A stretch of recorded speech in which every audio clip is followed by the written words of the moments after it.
tahu kerja ada betul.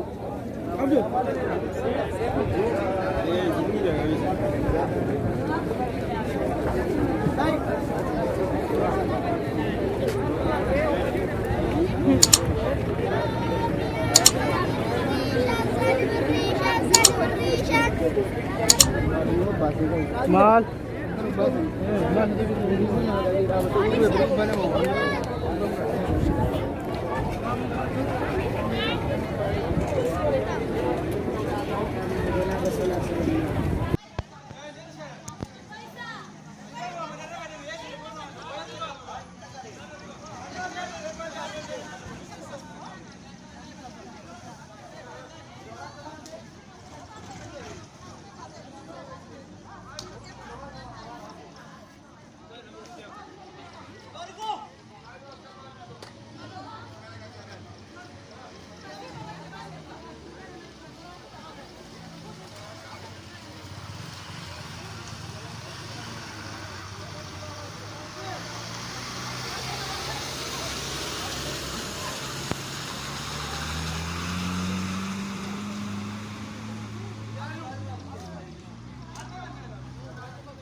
Karaa boqqolloo isheetii qabnu bitannee yeroo kaleessa ilaamee giishxaa waan akkasii bitan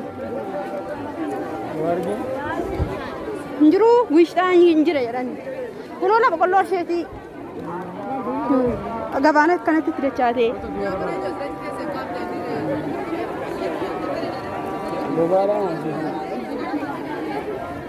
meeqa laata qola hin gaafadha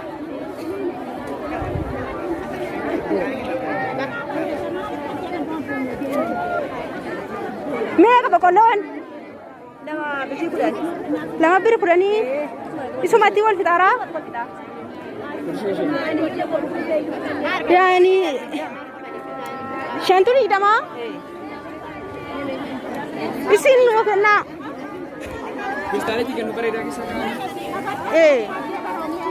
meenuu kennaa boqqolloo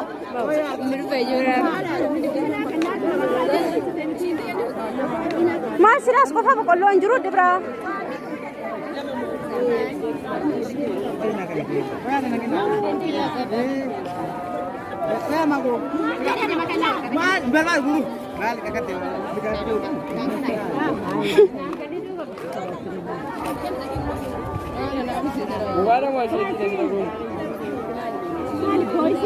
kan akaayiti malee kophaa ta'anii nama wajjin gurguruu dhabaan Deemeenuun baaftuu ati ishee yookaan ati bantu qofaam boqqolloo kennaa ati bantu qofa firrii fuudhaa. Birrii fi miti. Jechuun waan boqqolloo yookaan ati birrii fuudhaa maa malee. Isii wajjin jirti maa nuun kennitu gaa. Nuu kennite.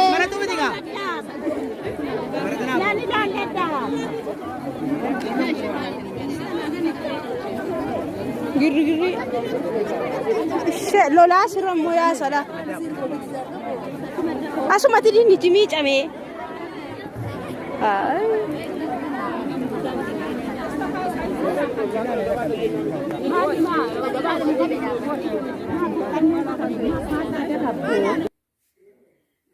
gabaa deemeen dhufee